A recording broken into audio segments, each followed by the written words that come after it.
Hi there! This is the Okereke Scene, and this is the 41st episode. Wow, I cannot count. I think I forgot how to count. So if you're here watching this, please subscribe to our channel or like or comment or just leave your activity all over the social media if you like us, and of course if you want us to keep on going with whatever we're doing here. So first of all, this episode is going to be a bit different. I'm already speaking English, which means that the people that we have here are going to be foreigners or not, or a mixed group of foreigners. And second of all, we're going to have not one guest but two guests. So I don't even know how to present them, but they're part of a collective. What is a collective? What is that? So they're two women, two talented women. They do contemporary dancing. I cannot say that word. Funnily enough, they do choreography. Yes, I did it. Also, they write poetry, and they had their movie premiere. And this is the uprooting effect. Yes, the uprooting effect. And this is a short movie about poetry, about dance, about experiencing all that it is, of being human, basically. But they're gonna tell us more, and I'm gonna stop blabbing, basically, because I'm like, shut up already. And I'm gonna present to you Eva Viktorova and Laura Mueller. Hey girls. Hey, Hello. thank you so much for the introduction. It was really nice, and we are very honored to hear that from you. And hello to everyone who are watching us. Wow. Well, yeah, I haven't done this like in a while. I told you guys I've had like 4 episodes in English, so I have to switch because sometimes I feel like, all my life I've had to switch in between English and Bulgarian, but also in between the cultures and identities. So it's like one part of my brain is becoming a whole new person. I don't know if you can relate to that. But okay, let's start. Maybe let's start from her and then we'll go with you. You can just kind of tell us how did everything start for you, like with arts? How did you kind of figured out and started to love contemporary dancing and everything that you do, basically? So yeah. Yeah, that's a great question. How the magic basically starts. Well, to everyone, I'm Eva, as you already introduced me. And basically, I didn't start directly with dance and art in general. I started as a rhythmic gymnastic, but since I was child, very quickly I orientated myself that actually sport is not exactly for me. I needed something more open, something to not be that competitive, because art is about open field, open mind, about everything. And I fell in love when I first met the contemporary and modern dance in particular, and also ballet. I mean, there is not a girl that don't love a ballet. So that's how it started for me. Slowly, I just orientate myself into the contemporary dance. And then I start just developing and improving myself in this field until I become a choreographer, because right now I graduated in my master degree as a choreographer in a contemporary field in overall. Congrats. I mean, that's like a major thing, but also a hard thing because I also think maybe you're like the second guest or the third guest to even talk about dancing. I feel like when we talk about dance, it's quite difficult to kind of put dancing and movements into words. And you guys kind of combine both. I mean, you don't know it. You don't know it yet, but basically your work is all about combining different parts of arts, Yes. different parts of the world experiences, and kind of, putting a question mark right next to it, I think, from what I can see. So yeah. Well, here I can say that yes, you're correct. Actually, when I got first into the contemporary dance, I also find very interesting to open myself in art. Like, so I started using more poetry. I started work more with dramaturgy, and the world just starts open more and more, and you become more thirsty, and you're like, I want to explore even more, to open my mind more. So with the searching, with the questions, start actually coming, and this always like you're always thirsty for more, to find more. So that's how the magic starts, building itself. What about you? Hey everyone, I'm Laura, or Laura.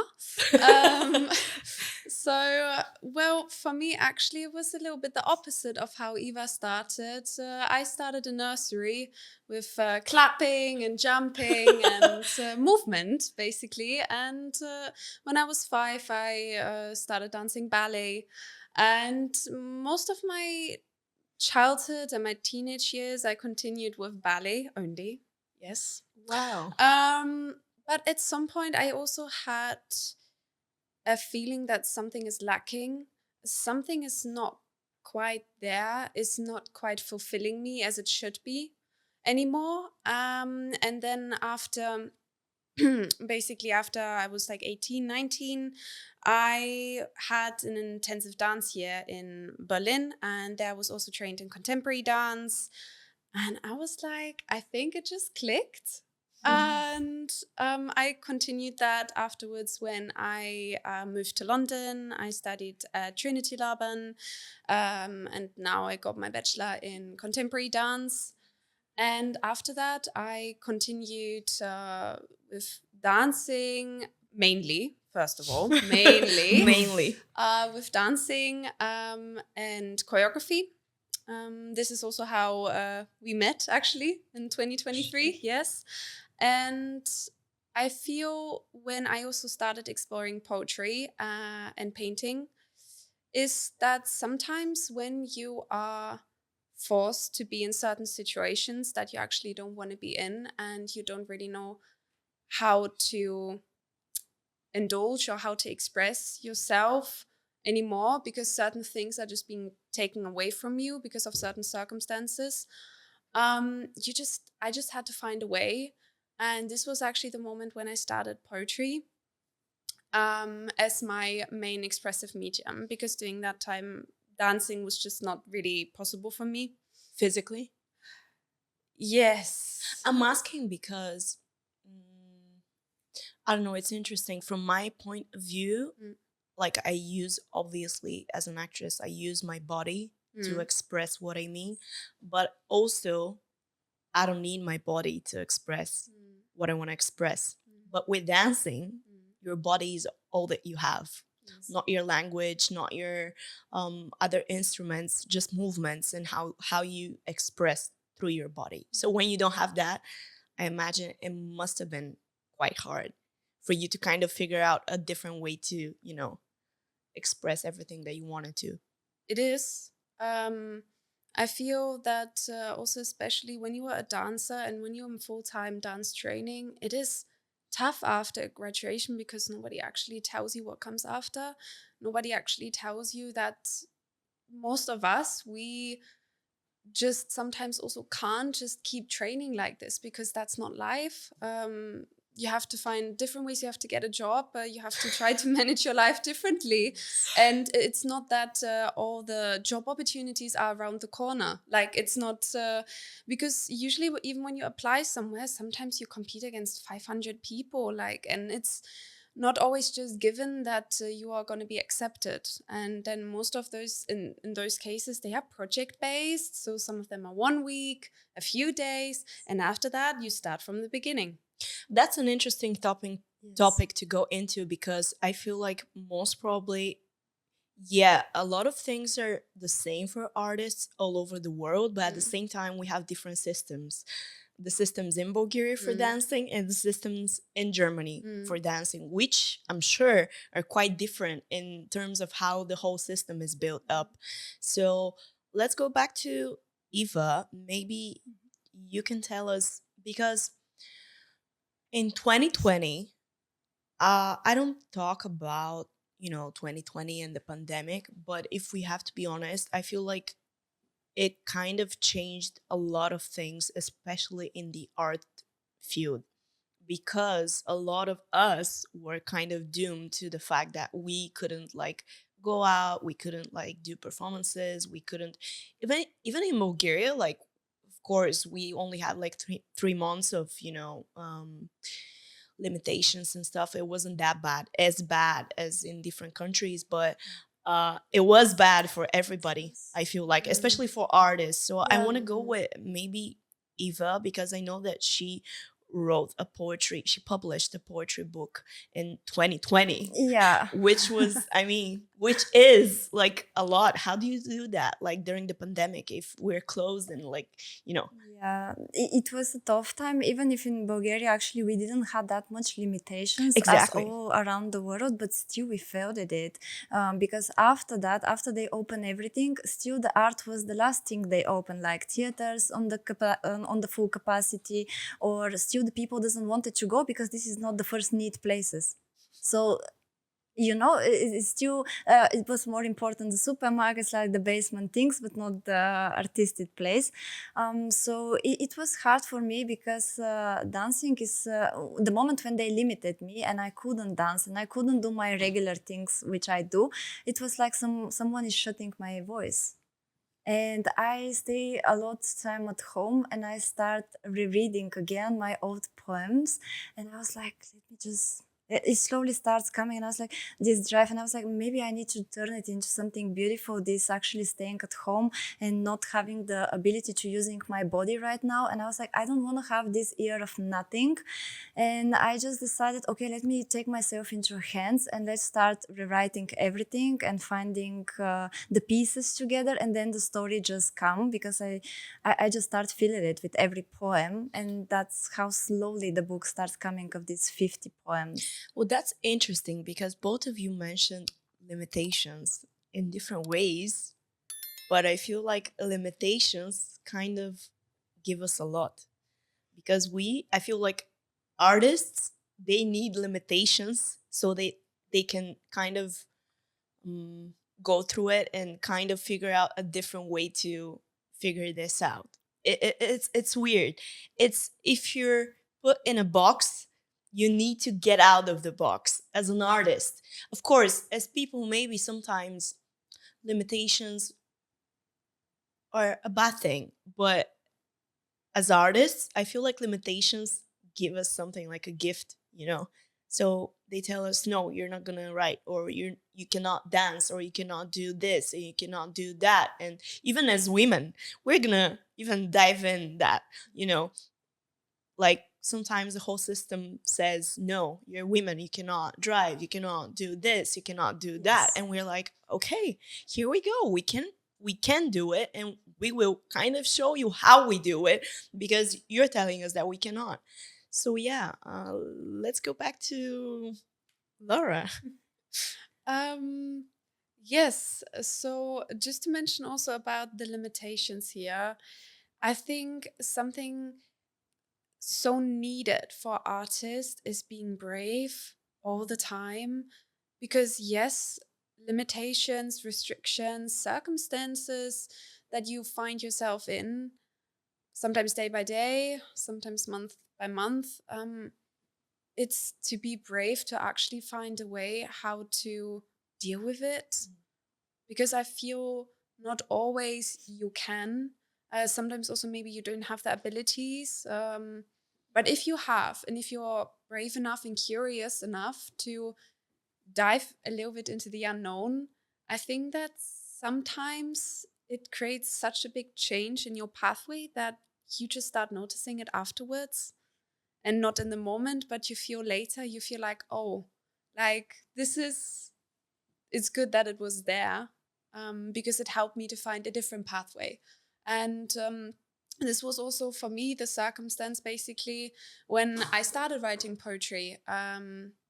And for me in the beginning, it was more, how to say it? It was more, okay, I'm starting to write. Okay, Exploratory. Yes, let's explore it a little bit.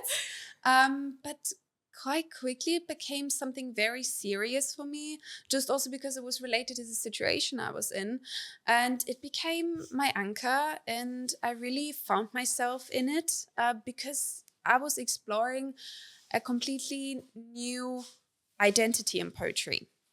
And also because in the beginning, I wrote on my phone, as probably a lot of people do.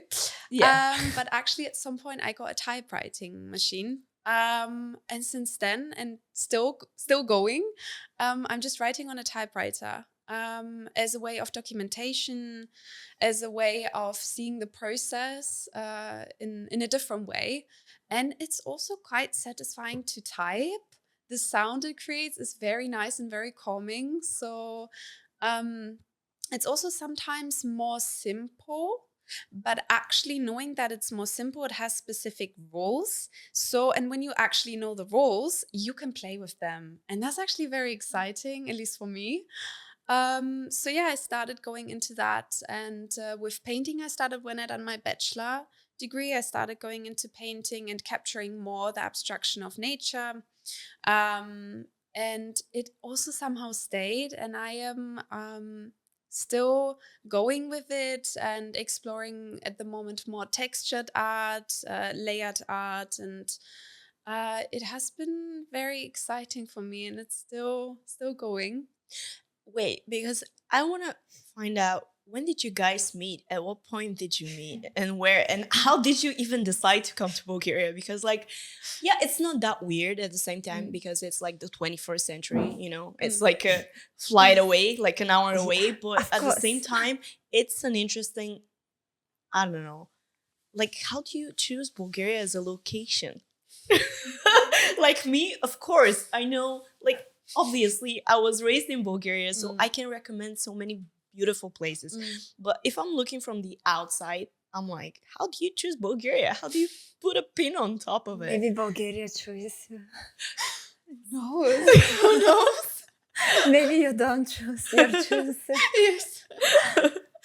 But yeah, how I did you think guys Laura meet? should say, because Laura comes to Bulgaria. I already was in Sofia, so I am already based here. So Laura comes here, and then we met. Yes, basically it was, I got invited for a residency program to be one of the choreographers. And funny story that Eva was one of my dancers, actually. Yes. And this is how we met. I mean, we barely met. We barely met, Yes. actually, because during this program, we stay, of course, in this very, like, Laura is my choreographer. I'm just doing my job. And Professional. very professional. Yes. So, yeah, we develop our connection after the program ended. During the program, we, as Laura says, barely. Barely. Yeah. Sometimes it was like a hi, how are you? Yeah. Yeah, but afterwards mainly it continued.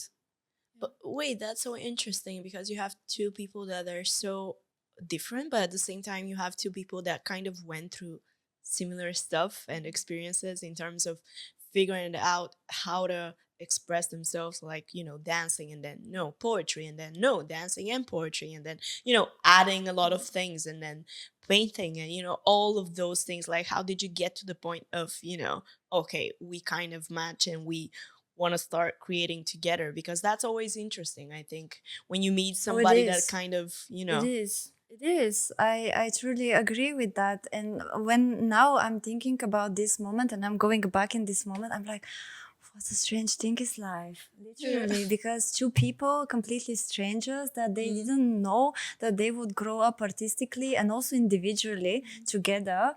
Like, we did. It was so magical. I mean, I'm still impressed how we met and how everything entangled lately and how it became like.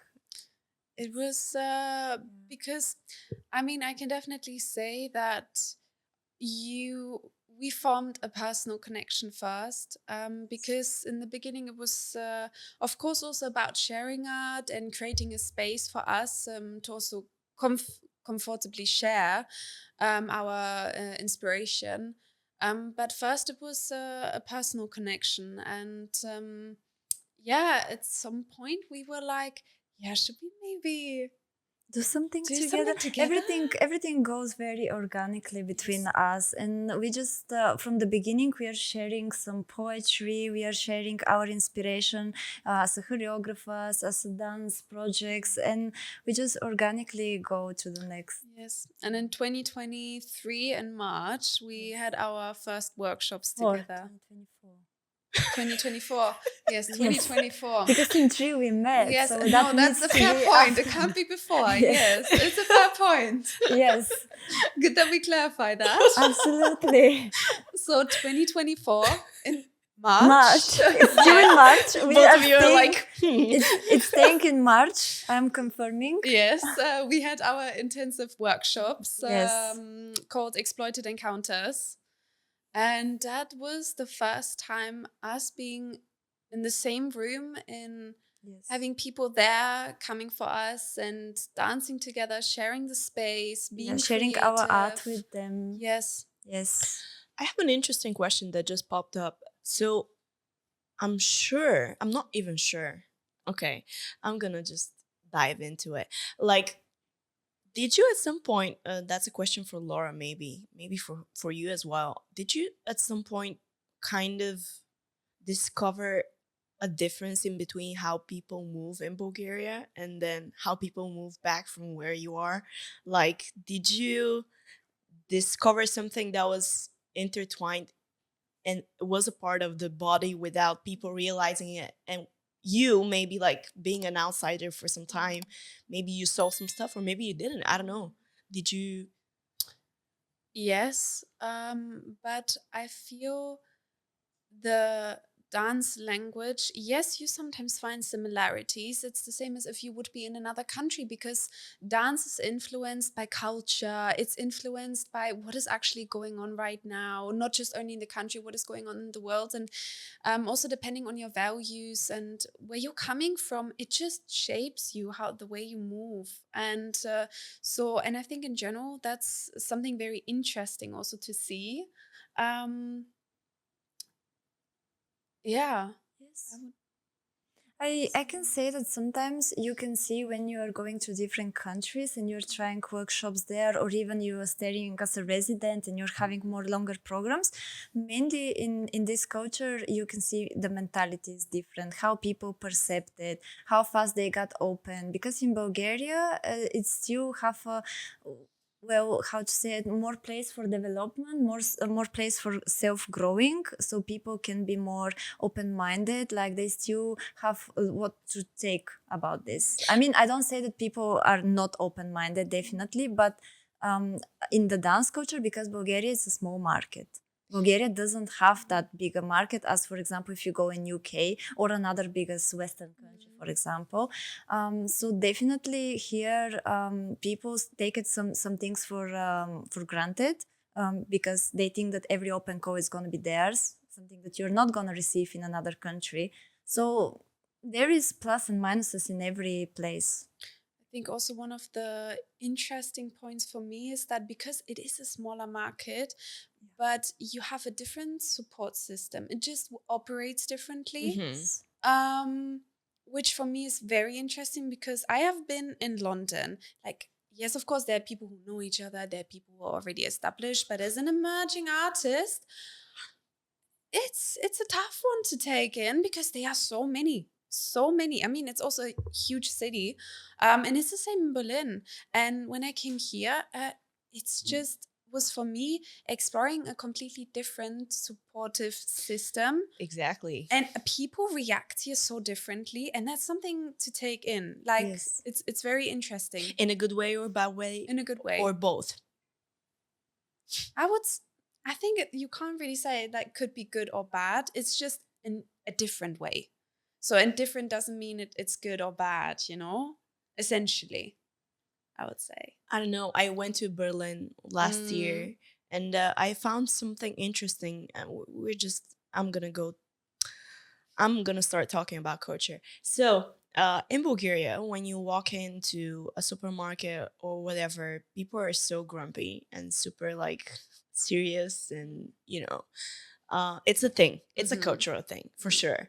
But then again, when I went in Berlin and I read some reviews and stuff and comments by people, they were like claiming that Germany has like a kind of similar system when it comes to supermarkets or just offices or people, kind of giving you some services or, So when I went to Berlin, comparing to Bulgaria, coming from Bulgaria, I didn't find that at all because the system in Bulgaria when it comes to, going to the store is so like, sometimes it's even funny because you're like, good afternoon. The person did not even respond sometimes. So at least in Germany, I think at least you have a response. You know? Yes, you have to.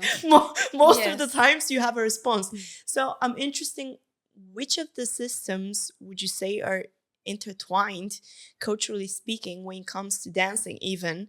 So do you guys think that, you know, like the system in Bulgaria is more conservative, or maybe you find conservative stuff in both cultures, and how do you, or even London, because you've spent time over there, so I don't know.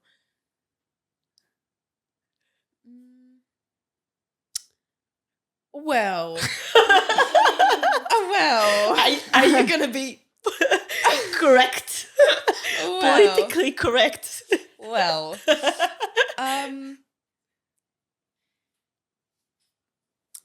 culture is one thing, mentality is another.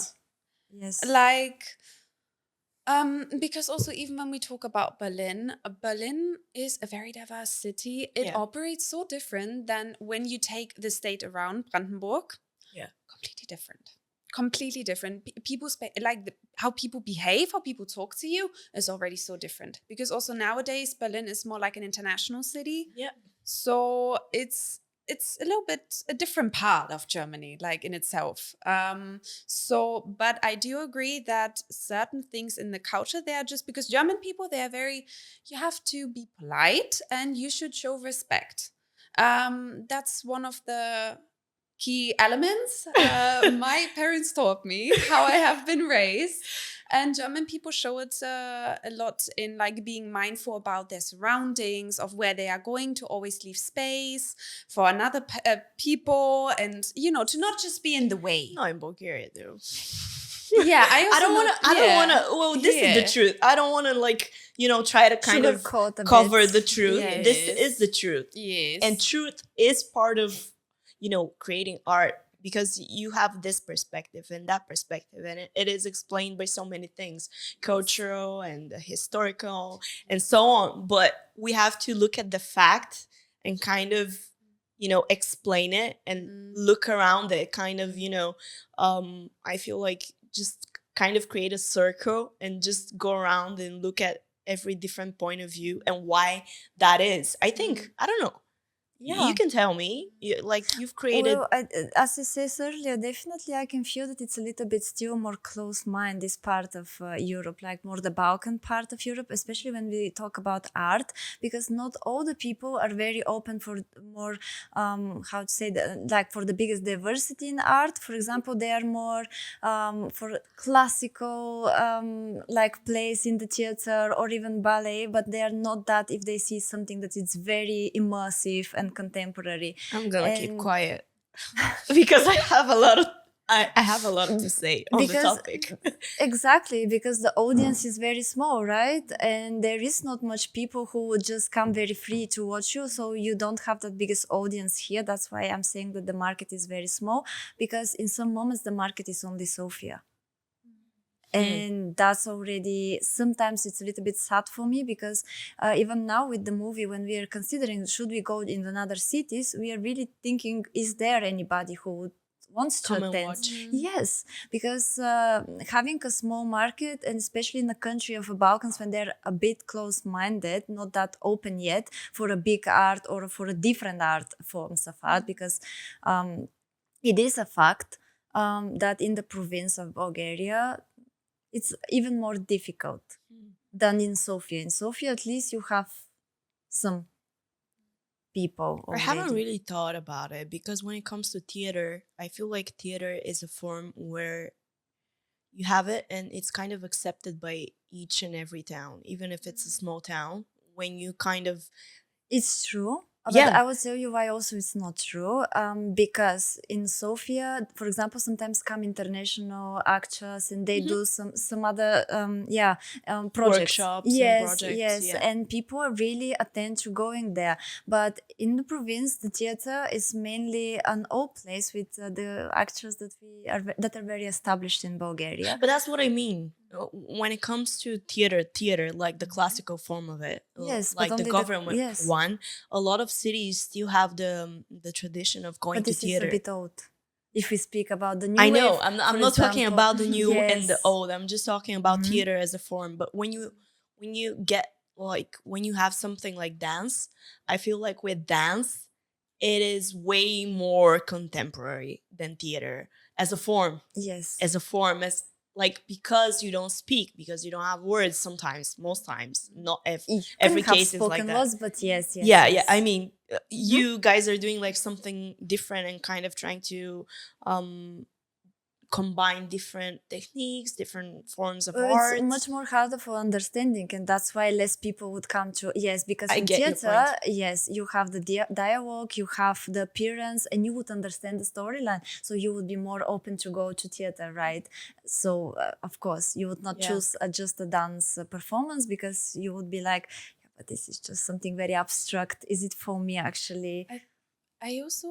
I think especially in contemporary art, there is always a story behind, and you need to be open to actually also receive that story, to receive the message, because yes, it is abstract to a certain way, but on the other hand, it's also just sometimes showing a story so clear that you really like, if you know what this is about, if you do your research before, you will know, you will understand. And by that, I don't essentially mean what this person who is showing us this contemporary art, whoever it might be, is that you know what this person thinks, you know what this person thought when this person did this or that. It's more about you take it up for yourself and you see the parts that reflect on you. And that is something very special about contemporary art, because yes, it is abstract, but this abstraction also allows you to really indulge for yourself in the artwork. And I think that's something very special. Yeah, it is. Yes. So when you started the workshops, I think in 2023, if I'm not wrong. Four. Four. Okay. Four. We're going to experience that, I guess, all through the whole podcast. But okay, in 2024, did you experience any, or did you do it only in Sofia, first of all? Yes, we made them in Sofia, and they were in 2 weekends. So it wasn't just once. We could meet different people, because in both weekends they come different new faces. So it was very interesting, because we also combined the workshops with working with text and dramaturgy. We had a poem. Yes, we have also a tasks, and it wasn't just they come and we dance together and this is it. It was more complicated. So we had a lot of research together, and we exchange space and energy. Wow. Did you do it in English or Bulgarian? Yes, English. English. Because we always think that it's better in order for we both can lead the conversation. We understand what is going on right now. And if I, for example, translate all the time, it's going to be really messy in my head. So we just prefer, let's just make it in English. I was going to ask you, because I think you have some poems in English as well, right? Yes, I Wait. slowly started. There. Wait a second. I want to go through this, like the whole questions and everything, because I myself published a book in Bulgarian. So when it came to translating that book, I didn't want to do it myself. Why? Because my rhythm in my brain and my poetry rhythm, not my speak. Obviously, I can speak English, I can read English, I can understand everything that people are saying around me. So that's not an issue. But when it comes to writing something creatively, I cannot. I've tried, but it's not as good as in Bulgarian, because I would think when I was a kid, when I was looking at Bulgarian, it's very particular. The rhythm, the words, everything. Like the way my brain works, I just like the rhythm in Bulgarian better than in English. And it's not the same in English. I cannot express myself as much as I can do it in Bulgarian, not in the way that I want to. So how do you write in Bulgarian then translate it in English, or do you write in Bulgarian and English separately, and how does that go? First of all, to say that this is a very interesting topic, because the same as you, I do try to translate some of the poems of my book, and I completely sucked. And I was like, no, this No. is just not working. Because when you create in Bulgarian, yes, you're right, you have a specific rhythm already, a specific idea, and it sounds differently. And if you made it in another language, you're just making a brand new poem, and you never can make the same poem. Never. So I just, for me, actually English, because I try more with the English poems inspired by Laura's art, because I really love Laura's poetries. And I just decided to start this pathway, but when I'm doing poetry in English, I'm doing it in English only, and using vocabulary, like more dictionary, just in order to teach myself. But it's a whole new pathway. It's a whole new thing. Yes, and I separated it, because when I do poetry in Bulgarian, it's one thing. When I do it in English, I'm still teaching how to do poetry in English. I feel like we have to talk about when we speak different languages, and I feel like only people that speak different languages, even one other language than their own, they can get it. Like, you basically become a whole new person. I'm not saying you're not you, it's you, but in different shoes. The shoes that you wear, like, for example, if we take as an example the high heels, it's still you in high heels or in Converse, for example, yeah, but it's quite different than, like, how you move is different. Absolutely. And this is a very weird thing to explain to somebody that only speaks one language, for example. I don't know even how to explain it, because, like, people have told me you act differently when you speak English. I don't know how to explain it, because I'm not trying to act differently. I just act differently. But you can't stay the same, because the other language also have a specific sound, a specific manners, and you can't. Even if you try, because I speak Bulgarian also completely differently. I make different gestures. It's just normal. And I think that's something that inspired me right now to go on this pathway, because actually it's very hard to make poems in English. And sometimes I show Laura and I'm like, this sucks so much. What about you? Do you write in German, or do you do German and English? In the beginning, I actually started with English, just because during that time I was still in London, so it was more the language I used, and I was familiar with in that moment. I also tried in German. Sounded weird. And I was like, maybe I should just stick to English for now. And I actually still only write in English, but I think also it's because it gives me a comforting feeling, because yes, the English language has not the same variety as German. But on the other hand, the way how you place the words and how you read them and how they feel for you, it's different as in German. It's a little bit more flowing. I was about to say that. I'm like, flowing. I feel like German and Bulgarian kind of look alike similarly in that way. Like, if you have to take Bulgarian and then English, like, English is more flowy for sure. But then I like the roughness in the Bulgarian language. I feel like there's a particular roughness you cannot achieve with English. Also, you can be more playful when it's your native language, because you know the slang even better. In English, at least in my opinion, when it's your second, third language, wherever, you never can be the same playful as your native. So it's always different. You can work more with the words. I'll give you an example. When I was translating my poems, not like the whole book, even though I have to do that anyways. So not the whole book. I gave it to an English speaker who was actually a poet, because it's not like you give it to, like, just a normal person that speaks English, because that's an entirely different language in poems. Particularly in poems, which is different. So I had so it's a quote from my book where I was quoting. I used the word, I'm not gonna use it now, the N word, but it was a quote, like how people would see other people, let's say, with a different color, like skin color.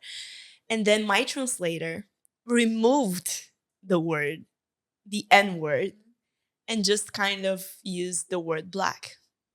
And I was like, he crushed it. He just sliced it and removed it, because the whole point of the word was that it was a quote. So instead of, being politically correct, I'm sure you guys have experienced that. We can just use words as they are, because they're not meant to, especially when we're creating art, they're not meant to offend. Yes. But nowadays, I don't know if you experience that. People are so offended by everything. Very easily offended. Yeah, very sensitive.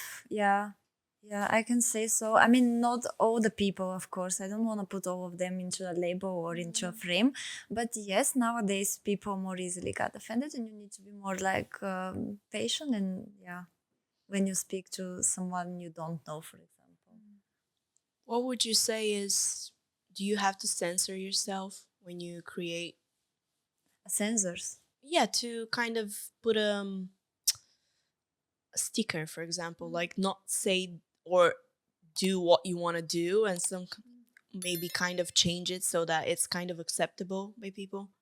Do you do that in dance, or have you done it? Well, I can definitely say when I created something, I never put a censor on it. But if you have to, if you make certain things public, or like you just think twice. Yes. You just do. It doesn't mean that you don't have the original, or you're like not true to your original. But sometimes it's also about, what do you actually want to show the people? What do you want them to understand?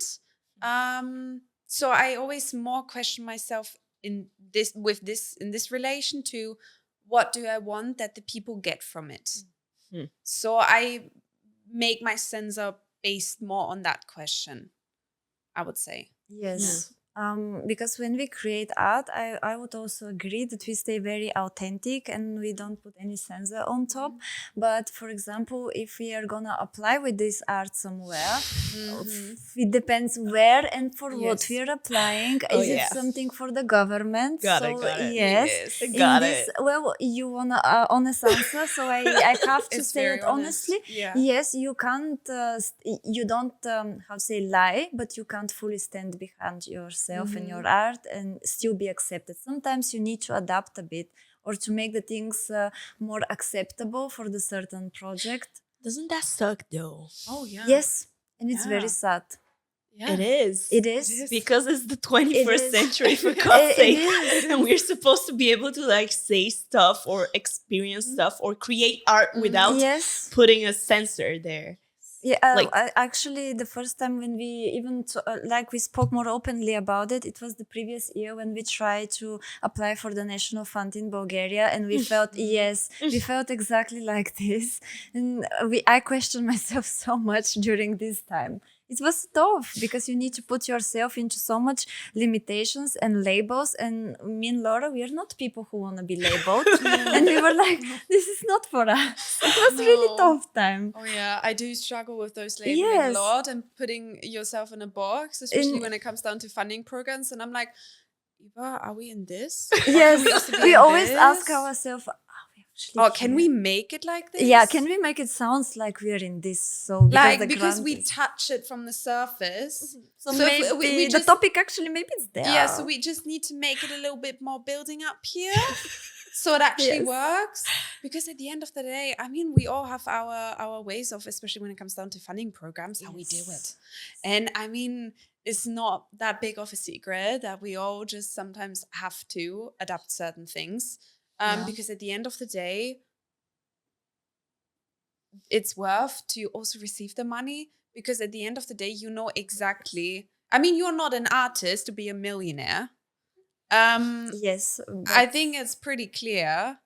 But whatever art you are creating, especially all the we deserve the money in order to actually create the art that we want to create. And in order to stay in exactly what we are doing without having 3 jobs in a while, because it is hard. Yes, because it's for all of us like this, and we are all the time trying to jungling between a part-time or full-time job, while we also have our like job, and we want to stay in this job, but we don't have the ability. So yes, painful.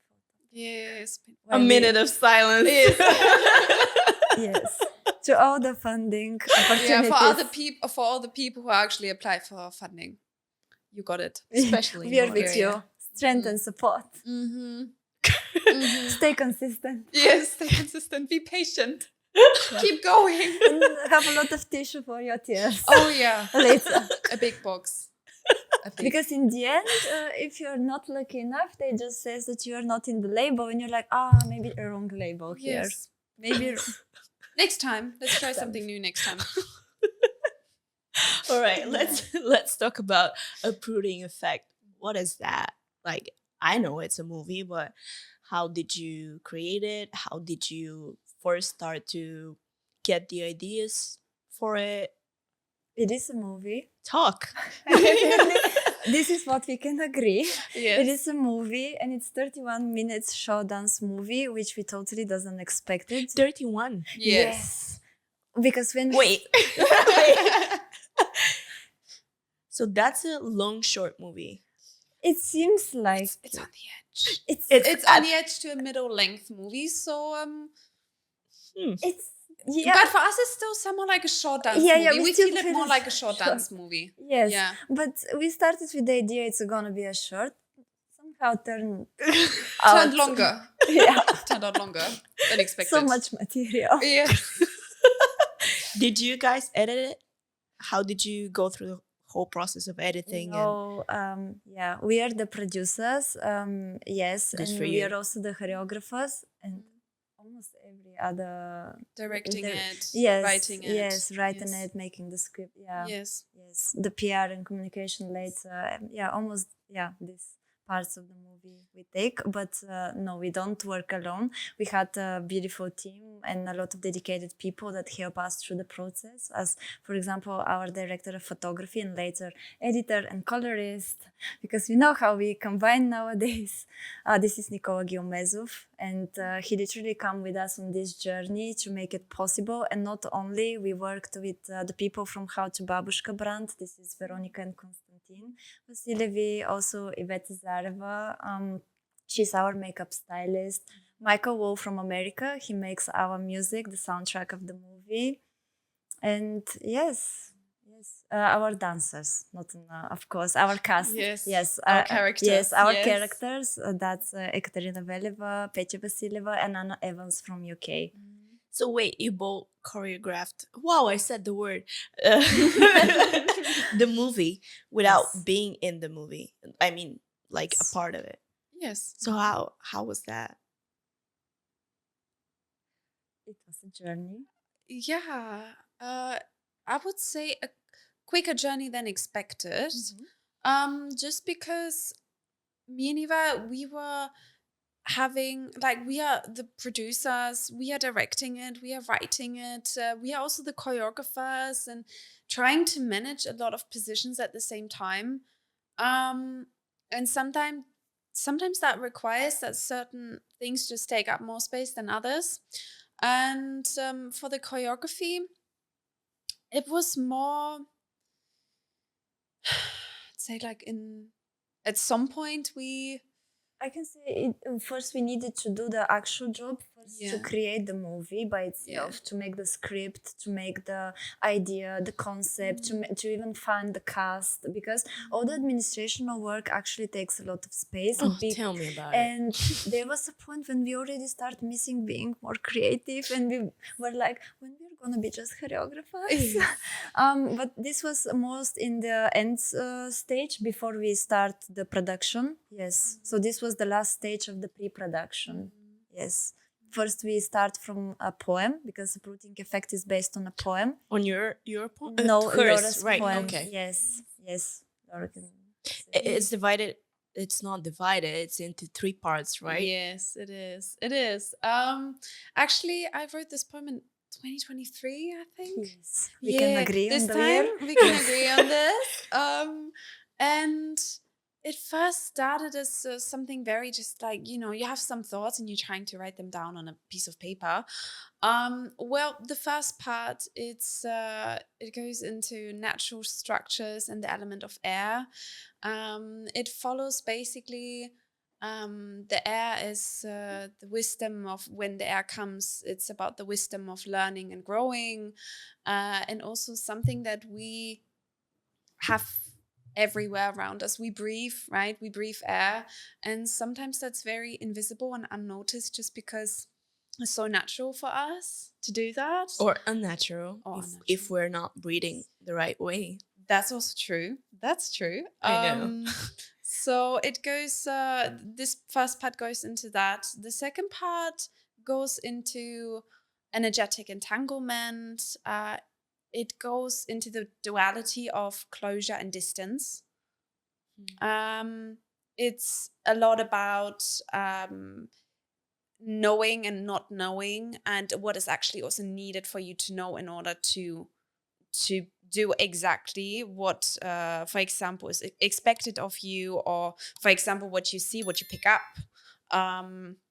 So it's more about the entanglement and how the web and the interconnected web we all share, and who we are individually, but also collectively in this web. And the third part is more open. It's more shorter as well. It's just based on questions, and it goes into the matrix, into our matrix that we have. And I would definitely say it's about illusion, it's about perception.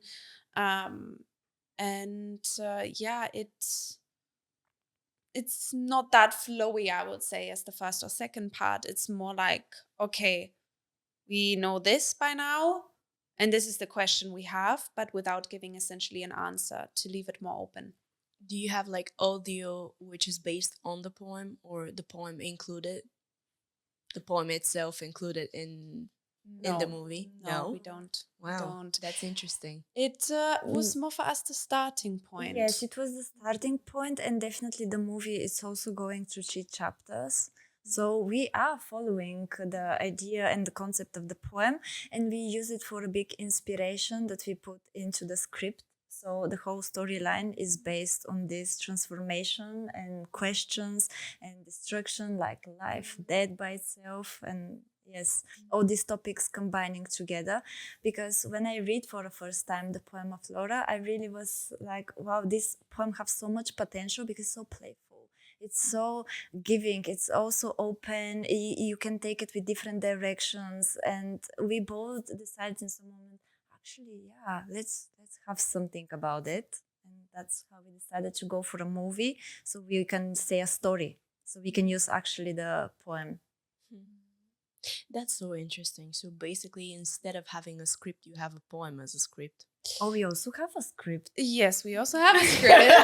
Yes. Wait a second. Because, I mean, if you would give that, like, poetry to our dope, I don't know if he would understand anything about, like, okay, so from which perspective you want me now? Like, well, that's, of course, we also do have our script. I mean... Yes. The storyline is one thing, the script is another thing, yes. Which we just shared mainly with the dancers, so they know chronologically. And how to build the character later, yes. that helps them. So the poem definitely helps them to get into the mood and to get to the idea of the movie, the core of the movie, because the poem is the core. That's so interesting. Yes, we worked a lot with them.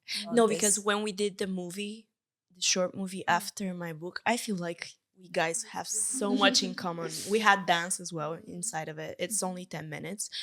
But the thing is, we, like, the only script was myself. And this is like the weirdest thing ever, to be an actress that plays kind of that takes over the role of myself and also has the poetry inside of it. So no script. Of course, we had some ideas of how to follow some script, but no script whatsoever, only the poems inside of them, and a documentary part of documentary. So we also find out that some people, they don't work like, it's very open field. So some people, when they do like their project, they prefer to not have an actual script. It depends of the personal organization.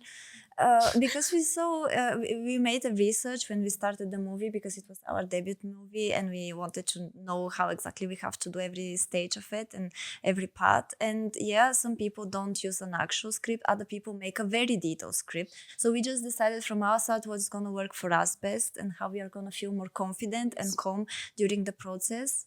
Because for us, this also was very important to know exactly where we are and what we are doing. But this is so good because I've heard from dancers that they often work only with ideas and not like a structured, concept or script. So that's interesting. You take a poem and then you take also a script. So you have two scripts basically that you combine and intertwine, and you make a visual story out of it, which is so. I think also considering, well, there are so many, because at the end of the day, script is also based on the storyline. The storyline is based on the poem, right? So, but all of them, they basically form at the end of the day the final result. But the depending on also what is needed and what you actually want to show, which for us was storyline was so important for that short dance movie. It was one of the key elements. We were like, we want to create a short dance movie where you can feel and sense the story that what they are telling. And I'm not only talking about the movement in itself, I am talking about the entanglement as it's based on uprooting effect, about the energetic entanglement of all the surroundings, right? Of the nature where they have been, because we shot it in the Водеща cave, in Krishna waterfalls. Wow. So we have a lot of metaphors within the movement. We have metaphors from the surroundings. We have the storyline that is in itself giving a direction of where this is going, or what do we see, what do we experience. We have the makeup, we have the costumes, which is also another metaphor and showing a different perspective. I was gonna say, when I saw some of the scenes, the word that came as an association was web. Mm-hmm. And Yes. I don't think We you've like sent that. me you've sent me any words using the word web, but like the short thing that I saw, I was like, this is a web and they're separately, but they're also together. Is more like, Yes. well, for me, I didn't watch the whole movie, I'm just saying. Yet. But from the gonna short come. thing I saw, for me, it was more about also the times that we live in where we're all separate, but also if we think about it, we're all together, because one event that happens at the end of the world, we don't have the luxury of saying, oh, I don't care, I'm not concerned about it, because COVID, by the way, showed us that something as minor as one person walking on the plane and going to another country can just lead to like a whole apocalypse, because it was an apocalypse.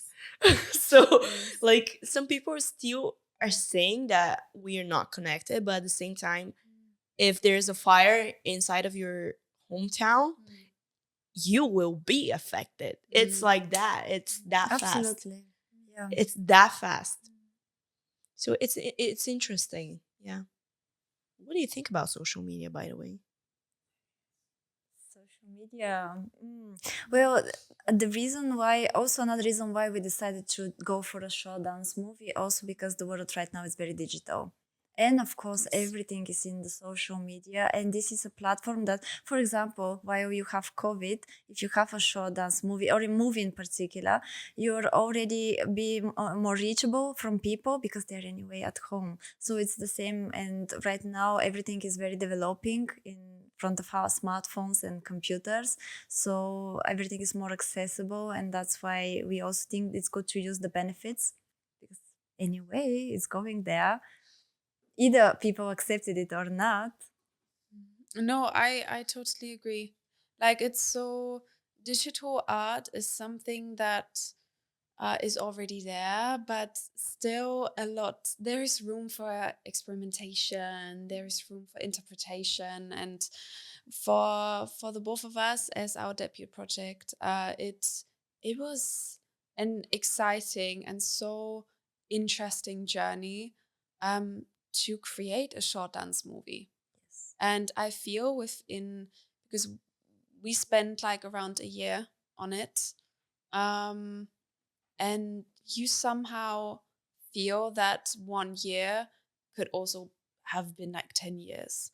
Because what you gain as an experience, as a knowledge, because it's not only about creating a short dance movie, it's about the factors around. It's about how to manage a team. It's about consistency. It teaches you patience and also teaches you how to stand up again, even though sometimes you might be unsatisfied or sometimes things doesn't work the way how you want it. And it teaches you so much life lessons. And it has been interesting, amazing, challenging, but it was worth it all the way through. What do you think about ChatGPT? It's a Friend? friend. Yeah. I definitely can say it's a You're like- friend. It's a friend. It's a friend because You dare say not? well, let's be honest, who doesn't use it?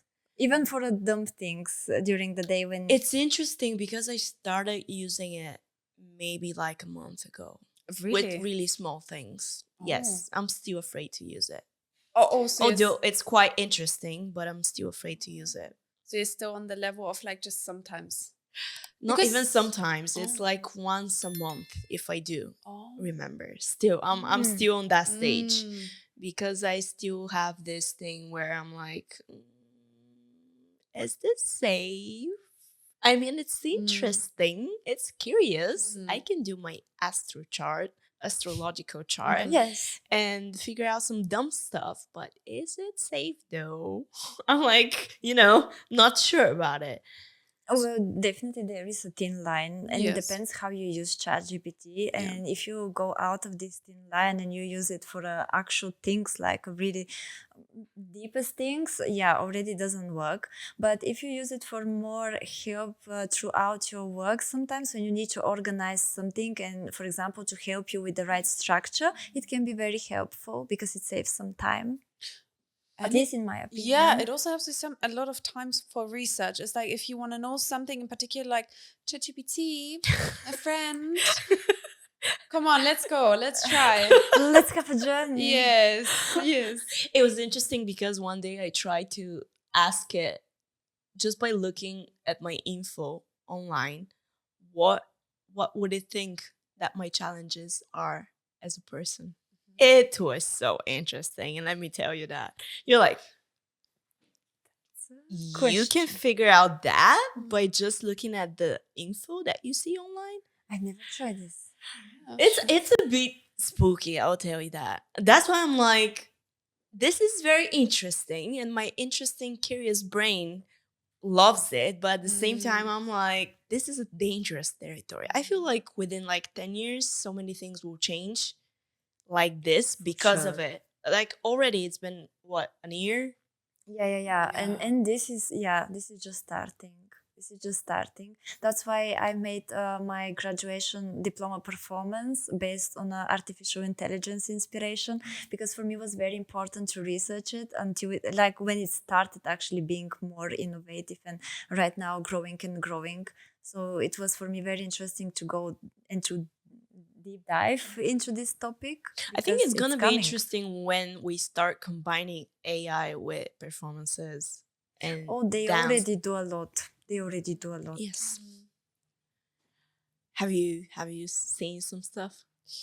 I was actually part of like an artificial intelligence festival in Berlin because I was one of the dancers actually doing our production. And it was like about artificial intelligence in general. And I was only in one piece, but yeah, they do nowadays. Yeah, festivals. You have quite a lot of different perspective and research on it. Yes. Oof. I wasn't been to something like live and physically, but I saw in Denmark there was an exhibition which was all based on artificial intelligence, and it was very, very interesting. And I really hope that one day, because I'm a curious person and very open-minded, and I do hope that I would try out something more VR or with artificial directly, because why not? Anyway, it's coming, so I'm not a person who is afraid. I prefer to go for it and to try it out. Did we miss something through the whole conversation that you would like to say that nobody asks you? Very interesting question. Yeah, because sometimes I go to interviews as an artist, and sometimes at the end of it, maybe a day later, I'm like, I wish I said that, but I didn't add it into the whole, conversation. So sometimes I really do like want to know if people feel like that. Sometimes I don't know. It's not a must. I think definitely one thing is because me and Eva, we do sometimes get a lot of questions about it, that people should stay tuned with us for uprooting effect, because a lot of people are asking us about it. So where's it going to be? So where's it going? And so please, everyone, stay tuned with us. It's coming. It's going to festivals, to streaming platforms. It's coming, but it just takes some time. Of course it does. So that's something from my side, definitely. Yes, and from my side, I would answer to the other most wanted question always. What is a collective? Oh, yes. Yeah. What is a collective? People ask us all the time, what is an art collective?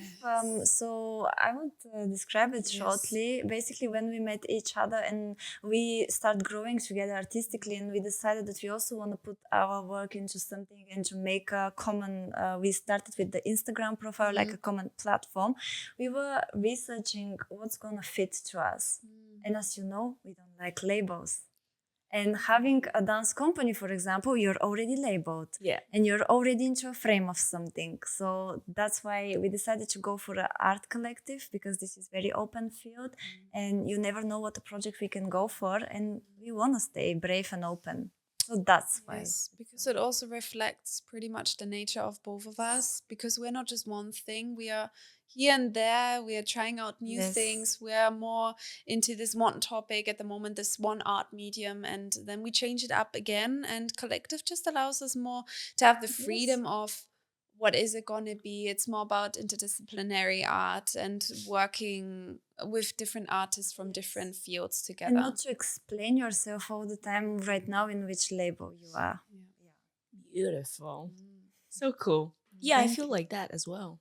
Because if I start explaining myself as a person, culturally, racially, artistically, how do I explain myself? Like, I've done so many things that I cannot say that I'm one thing.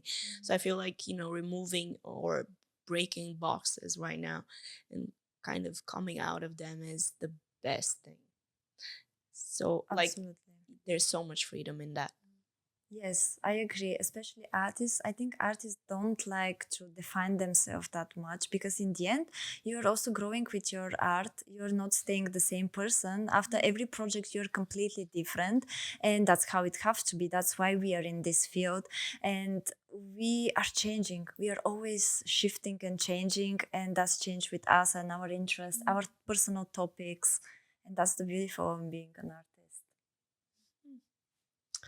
Ladies, I think it's time. Thank you very much for being my guests. Thank you as Thank you for this opportunity. There's one last thing. Yes, I would love actually to share with everyone our slogan of our collective, because we worked a lot to create it and a lot of research, the same as our name. So I would share with everyone: transform to thrive, become Morphix. Okay. And because we started this journey, we also have a slogan of the movie, which is basically born out of chaos and disaster, X marks the beginning and the end. Wow. Yes. All right. So apocalyptic. Yes. Yes. All right, ladies. Thank you very much once again. Thank you as well. Thank you so much. It was a really nice conversation. Thank you so much. Oh, you're welcome. It was a pleasure.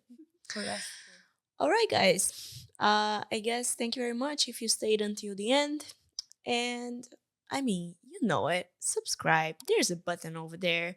Subscribe, like, comment, even if you don't like us. Like us. And then comment, even if you don't like us. Comment again. You get the point. I'll see you next week on Monday, 8 p.m. Bye.